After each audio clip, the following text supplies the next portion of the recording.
உலக மொழிகளுக்கெல்லாம் தாயாக விளங்கும் எனது தாய்மொழியாம் தமிழுக்கு முதல் கண் வணக்கம். இன்னைக்கு சித்திரை 1 தமிழ் புத்தாண்டு வாழ்த்துக்கள் அனைவருக்கும் நான் தெரிவிச்சுக்கிறேன். அது மட்டும் இல்லாம இன்னைக்கு இந்தியாவுடைய சட்ட அரசியலமைப்பு உருவாக்குன சட்டமேதை அண்ணல் டாக்டர் அம்பேத்கர் அவர்களுடைய பிறந்த நாள் இன்று. அதை பத்தின ஒரு சிறிய தகவல் இப்ப நான் உங்களுக்கு கூறுகிறேன். அதுக்கு முன்னாடி எனக்கு பேச வாய்ப்பளித்த மரியாதைக்குரிய சுப்பிரமணியம் ஆசிரியர் அவர்களுக்கும் மரியாதாஸ் மாமா அவர்களுக்கும் இந்த நிகழ்ச்சியை ஏற்பாடு செய்த அனைத்து நல்ல உள்ளங்களுக்கும் நன்றியை தெரிஞ்சுக்கிட்டு என் உரையை ஆரம்பிக்கிறேன். விலகாத வறுமையில் விடாத தீண்டாமையும் தன்னை விரட்டி கொண்டே வந்த போதும் தன்னுடைய கோபத்தை, தன்னுடைய வீரத்தை, தன்னுடைய தாக்கத்தை அடக்கி வைத்து அதை மெருகேற்றி பல்கலைக்கழகமாக மாறி தன்னை படிக்க விடாத இந்தியாவிலே தன்னையே படிக்கும் அளவுக்கு செய்தார் டாக்டர் அண்ணல் அம்பேத்கர் அவர்கள்.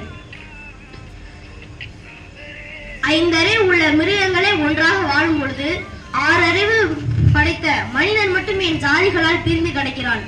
இதை மாற்ற வேண்டும் என்ற கடவுளால் படைக்கப்பட்ட ஒரு உன்னதமான படைப்பு தான் டாக்டர் அண்ணல் அம்பேத்கர் அவர்கள். 1891ஆம் ஆண்டு ஏப்ரல் மாதம் 14ஆம் தேதி மகாராஷ்டிரா மாநிலம் மாவ் என்னும் இடத்தில் பீமாராவ் சக்பால் அவர்களுக்கும் பீமாபாய் அவர்களுக்கும் 14ஆம் தேதி 14வது குழந்தையாக பிறந்தார். இன்று அவருடைய 133வது பிறந்த நாளுக்கு வாழ்த்துக்கள். அது மட்டும் இல்லாம அங்க சாதிய கொடுமைகள் அதிகமா இருந்ததுனால தன் மகன் ரொம்ப வீரனா வளரணும் அப்படின்னு சொல்லிட்டு பீமாராவ் என்ற பெயர் வைக்கிறார். பீமாராவ் பிறந்து ஒரு 2 வருடங்கள்ல அவருடைய தந்தை பணி ஓய்வு பெற்றாரு.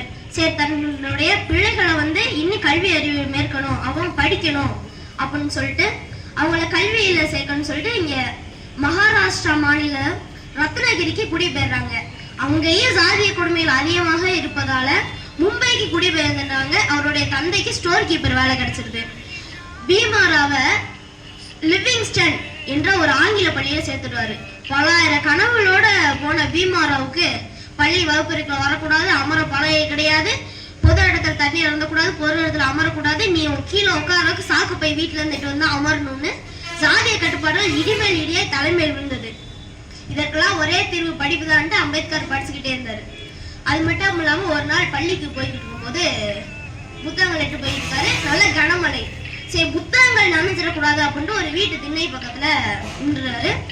அங்க நின்னோடனே அந்த வீட்டின் உரிமையாளர் ஒரு பெண், எப்படி தீண்டத்தகாதவன் என் வீட்டு முன்னாடி நிக்கலாம் அப்படின்னு 8 கீழே உதைத்து தள்ளிடுறாரு.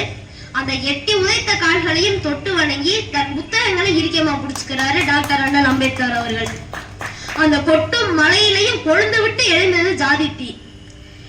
இது மட்டும் இல்லாம மகர் ஜாதி என தெரிந்தவுடன் வண்டியிலிருந்து கீழே தள்ளிய வண்டிக்காரர், அப்புறம் பொது இடத்துல தண்ணீர் இருந்த சொல்லும் போது விரட்டி அடித்த ஆதிக்க ஜாதியினர், சலூன் கடையில முடி வெட்டிட்டு இருக்கப்ப மகர் ஜாதி என தெரிஞ்சோட பாதியில விரட்டி அடிச்சாரு சலூன்காரர்.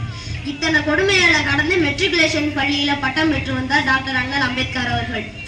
இவருடைய அறிவை பாற்று அப்ப இருந்த மன்னர் சியோஜிராவ் கேக்வாட் அவர் இங்க அம்பேத்கர் படிக்கிறதுக்கு உதவி செய்யறார்.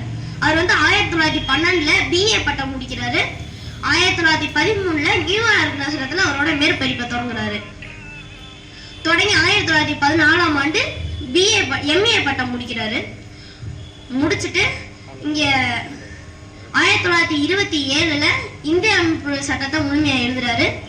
முடிச்சுட்டு 1956ஆம் ஆண்டு டிசம்பர் 6 அவர் மறைஞ்சாரு. இங்க எனக்கு பேச வாய்ப்பளித்த அனைவருக்கும் நன்றி. தொட்டுப்பார் காகிதம், படித்துப்பார் ஆயுதம். அது மட்டும் இல்லாம அங்க அம்பேத்கர் அப்ப பள்ளிக்கு போற கஷ்டப்பட்டு இருந்தாரு வெளில வைக்கிறதுக்கு. ஆனா இங்க அம்பேத்கரோட பிறந்தனால ஒரு பள்ளி இங்க பள்ளியிலே இங்க நடத்துறோம். அந்த பள்ளியோட உரிமையாளர் நாங்க உங்களுக்கு நன்றி. தேங்க்யூ. நன்றி.